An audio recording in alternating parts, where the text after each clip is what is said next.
नमस्कार श्रोताओं, शाम के ठीक 7:20 हुए हैं और ये समय है आपके अपने कार्यक्रम स्पोर्ट्स स्कैन का। आज के स्पोर्ट्स स्कैन के इस एडिशन के साथ मैं हूं आपका होस्ट और दोस्त सिद्धार्थ सिंह। तमाम खेल खबरों पर विस्तार से चर्चा करने के लिए हमारे साथ स्टूडियो में मौजूद हैं वरिष्ठ खेल पत्रकार Malay Nirav. Malay, sports scan कार्यक्रम में आपका स्वागत और अभिनंदन। धन्यवाद सिद्धार्थ जी। सबसे पहले नजर डालते हैं अब तक के मुख्य समाचारों पर। टोक्यो पैरालंपिक 2020 के पदक विजेताओं को आज शाम नई दिल्ली में एक समारोह में सम्मानित किया गया। अंतर्राष्ट्रीय क्रिकेट परिषद आईसीसी ने ताजा टेस्ट रैंकिंग जारी की। रोहित शर्मा 5वें और कप्तान विराट कोहली 6ठे स्थान पर। भारतीय क्रिकेट टीम अगले साल जुलाई में इंग्लैंड में सीमित ओवरों के 6 मैच खेलेगी और अमेरिकी ओपन टेनिस टूर्नामेंट में कनाडा की लेयला फर्नांडीज और बेलारूस की अरीना सबालेंका महिला सिंगल्स के सेमीफाइनल में पहुंची।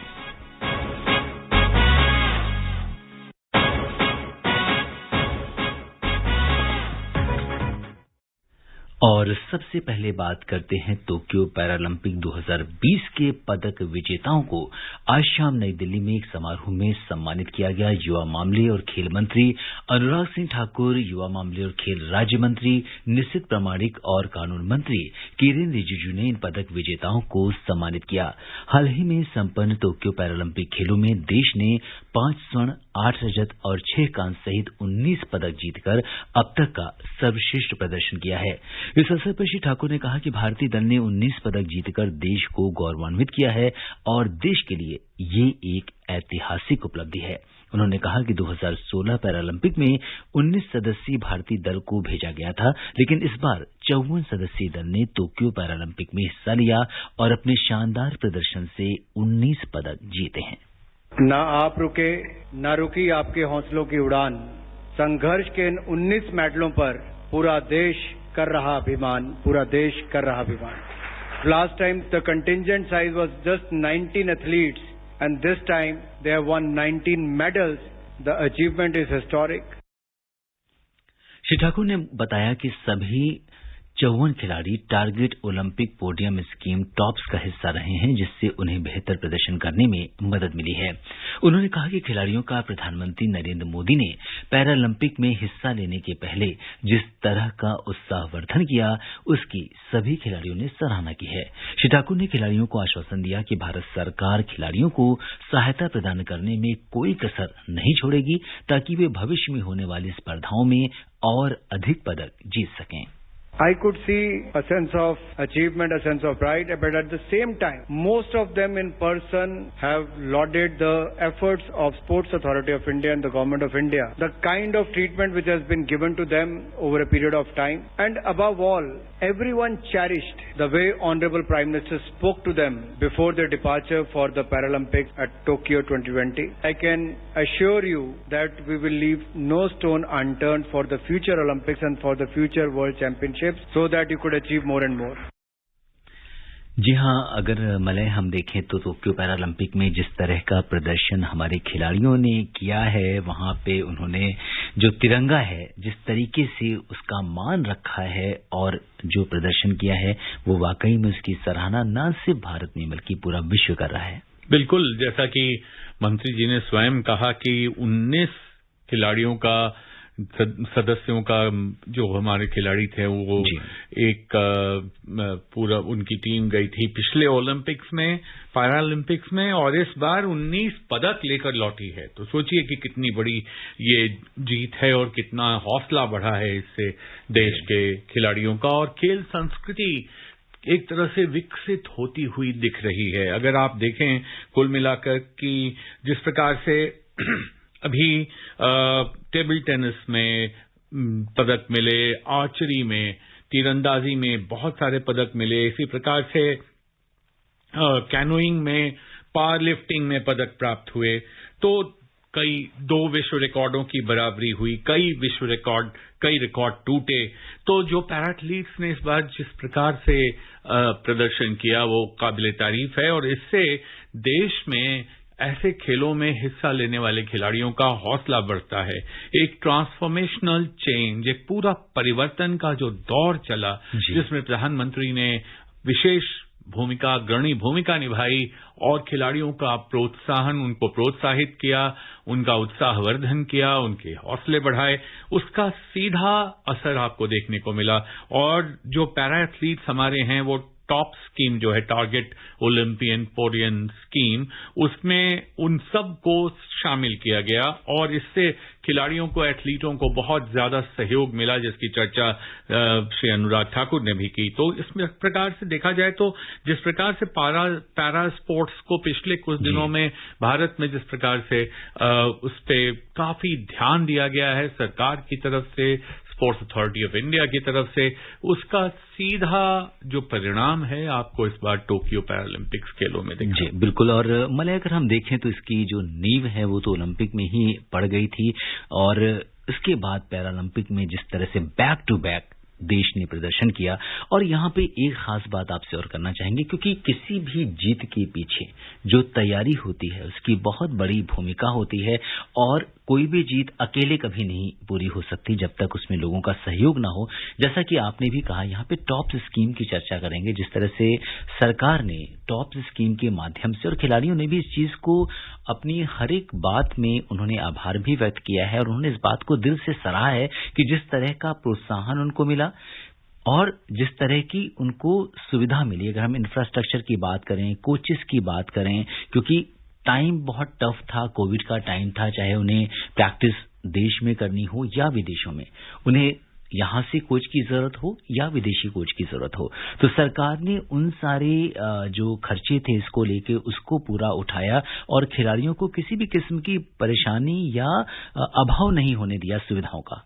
बिल्कुल, जिस प्रकार से वर्ल्ड क्लास फैसिलिटीज, विश्व स्तरीय जो सुविधाएं होती हैं वो सारी प्रदान की गई और इसमें प्रधानमंत्री ने खासकर स्वयं रुचि ली। उन्होंने खिलाड़ियों से वीडियो कॉन्फ्रेंसिंग की, उनसे उनके ये समस्याओं के बारे में पूछा, उन्हें उसके बाद सब कुछ उनको दिया गया जो वो चाहते थे कि उन्हें मिले और ये बहुत बड़ी बात होती है। और दूसरी बात एक और भी कहूंगा कि जिस प्रकार से उन्हें सम्मानित किया जाता है खिलाड़ियों को और आज जैसे किया गया, तो इससे ये पता चलता है कि जो खेलों की संस्कृति की हम बात करते रहते थे हमेशा कि भारत में खेल संस्कृति पनप नहीं पा रही है, इसका विकास नहीं हो पा रहा है, तो इससे अब ये लगता है कि नहीं, जब खिलाड़ी जीत कर आता है और उसका हौसला बढ़ाया जाता है, भारत एक देश के रूप में, एक राष्ट्र के रूप में गौरवान्वित महसूस करता है, तो खिलाड़ी को भी आगे अच्छा करने का एक प्रोत्साहन मिलता है।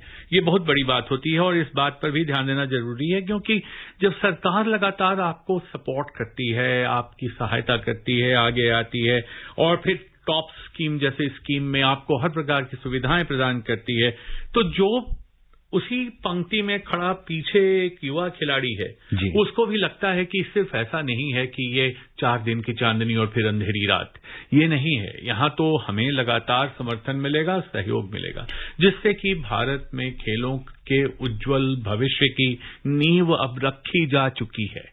जी बिल्कुल, मुझे लगता है कि ये बहुत बड़ा स्टेटमेंट है और एक भारत में खेलों को लेकर जो क्रांति हो रही है, जिस तरह का रुझान देखने को मिल रहा है और बहुत सारे ये जितने भी पदक विजेता हैं ये हमारे दूसरे खिलाड़ियों के लिए, जो बडिंग प्लेयर्स हैं, उनके लिए एक बहुत बड़े जो है इंस्पिरेशन बन रहे हैं, रोल मॉडल्स बन रहे हैं।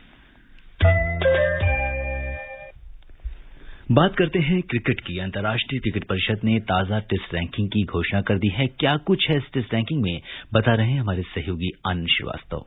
आईसीसी द्वारा जारी की गई टेस्ट रैंकिंग में टीम इंडिया के स्टार बल्लेबाज रोहित शर्मा 5वें स्थान पर हैं। उनके टेस्ट करियर में ये पहली बार हुआ है जब उनके रेटिंग अंक 813 हैं। वहीं टीम इंडिया के कप्तान विराट कोहली 6ठे नंबर पर हैं और उनके 783 रेटिंग अंक हैं। रोहित शर्मा ने हाल ही में ओवल टेस्ट मैच में इंग्लैंड के साथ भारत की दूसरी पारी में शतक लगाया था, जिसका फायदा उन्हें आईसीसी रैंकिंग में मिला है। इसके अलावा जसप्रीत बुमराह की रैंकिंग में भी सुधार हुआ है। इंग्लैंड के कप्तान जो रूट 903 अंक के साथ पहले स्थान पर बने हुए हैं। वहीं न्यूजीलैंड के कप्तान केन विलियमसन 901 अंक के साथ दूसरे स्थान पर हैं। ऑस्ट्रेलिया के स्टीव स्मिथ 891 अंक के साथ तीसरे स्थान पर हैं। आनंद श्रीवास्तव, स्पोर्ट्स स्कैन।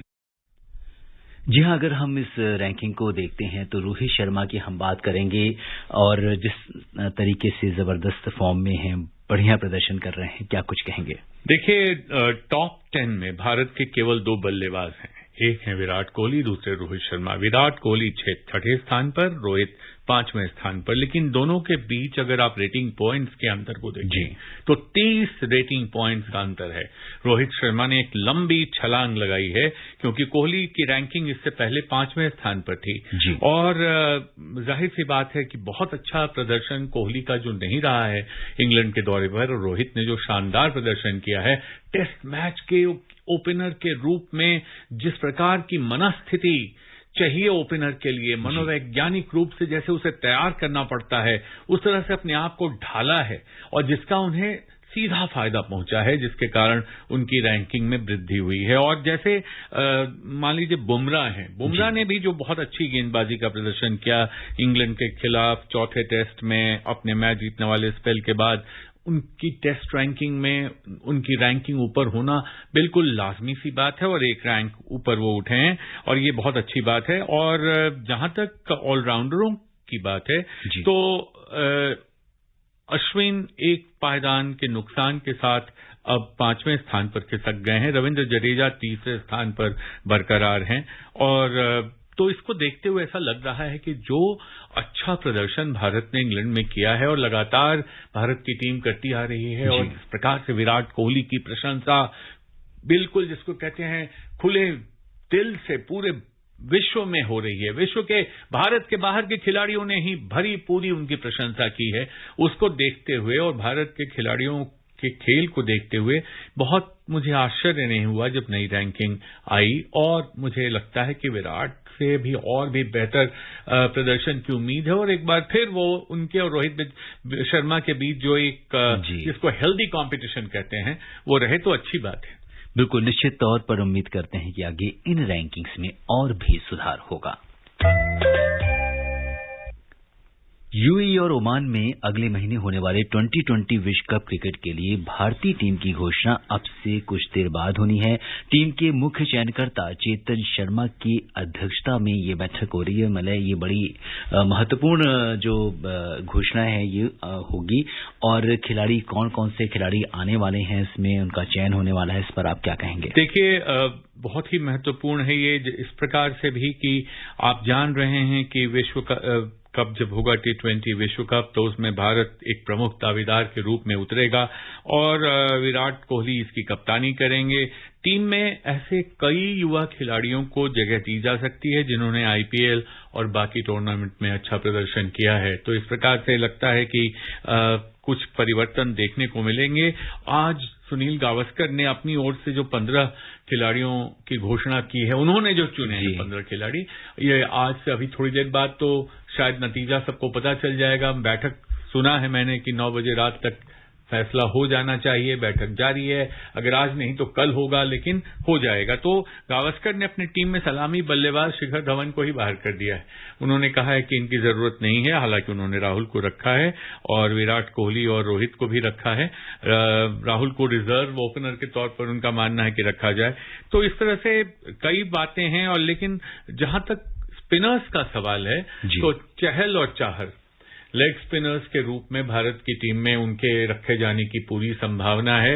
हो सकता है कि इसमें कुछ लोगों का नाम कटे, जैसे अश्विन के खेले जाने की संभावना मुझे नहीं दिखती बहुत है उनको खिलाए जाने की। और देखना होगा कि क्या सोचते हैं भारत के मुख्य चयनकर्ता और उनके बाकी के साथी। मगर अगर टीम पर एक नजर डालें तो जैसे ऋषभ पंत का खेलना एक तरह से तय माना जा रहा है विकेट कीपर के रूप में और स्टैंड बाई विकेट कीपर के रूप में राहुल आ सकते हैं। इसी प्रकार हार्दिक पांड्या, कुणाल पांड्या, रविंद्र जडेजा, वाशिंगटन सुंदर अगर फिट हुए तो इन सबको देखते हुए ऐसा लगता है कि टीम में 2-1 परिवर्तन हो सकते हैं। बाकी ऐसा कुछ और परिवर्तन मुझे नहीं लगता कि देखने को मिलेगा।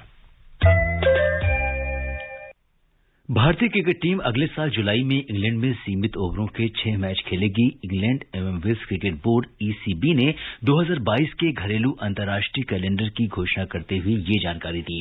भारतीय टीम अभी इंग्लैंड के खिलाफ 5 टेस्ट की श्रृंखला खेल रही है। टेस्ट सीरीज का 5 और अंतिम टेस्ट 10 सितंबर से मैनचेस्टर में खेला जाएगा और अन्य दौरों के विपरीत इस बार कोविड-19 महामारी के कारण दौरे के समय को देखते हुए इसे टेस्ट क्रिकेट और सीमित ओवरों की सीरीज में बांटा गया है।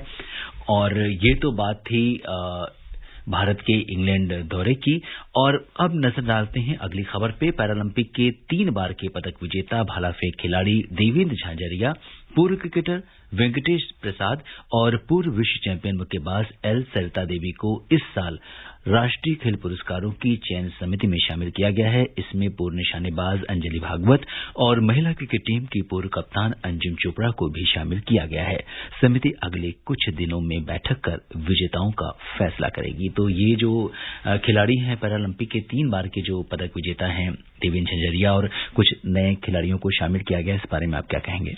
देखिए, एक बार फिर मैं वही बात कहूंगा जो कार्यक्रम की शुरुआत में हम बात कर रहे थे कि जिस प्रकार से पैरालंपिक्स को आगे बढ़ाने में मदद देने में, उसको सहायता देने में, उसको लेकर मुख्य पटल पर उसको लेकर आने में जिस प्रकार से लगातार खेल मंत्रालय, स्पोर्ट्स अथॉरिटी ऑफ इंडिया काम कर रहा है, मुझे आश्चर्य नहीं कि देवेंद्र झाझरिया को इसमें शामिल किया गया है। बाकी जो भी नाम अभी लिए हैं आपने, चाहे वो वेंकटेश हो, चाहे अंजुम चोपड़ा हो, चाहे सरिता देवी हो, ये बहुत बड़े खिलाड़ी हैं और इनका शामिल किया जाना ऐसे खिलाड़ी पुरस्कारों के चयन के लिए एक अच्छा संकेत है। बात करते हैं यूएस ओपन की। अमेरिकी ओपन टेनिस टूर्नामेंट में कनाडा की लेला फर्नांडीज यूक्रेन की एलेना स्वितोलिना को हराकर महिला सिंगल्स के सेमीफाइनल में पहुंच गई हैं। शुक्रवार को सेमीफाइनल में फर्नांडीज का मुकाबला दूसरी वरीयता प्राप्त बेलारूस की सबलेंका से होगा। एक अन्य क्वार्टर फाइनल में इंग्लैंड की एमा रादुकानु का सामना स्विट्जरलैंड की बेलिंडा बेंसिच से होगा। अंतिम क्वार्टर फाइनल मैच में चेक गणराज्य की कैरोलिना प्लिस्कोवा और ग्रीस की मारिया साकारी आमने सामने होंगी। पुरुष सिंगल्स में विश्व के दूसरे नंबर के खिलाड़ी रूस के डेनियल मेदवेदेव और कनाडा के फेलिक्स आंगर एलियासेम सेमीफाइनल में पहुंच गए हैं। वहीं जोकोविच और बेरेतिनी के बीच क्वार्टर फाइनल पर टेस्ट जो टेनिस प्रेमी हैं उनकी निगाहें इस महत्वपूर्ण मैच पर लगी हुई हैं।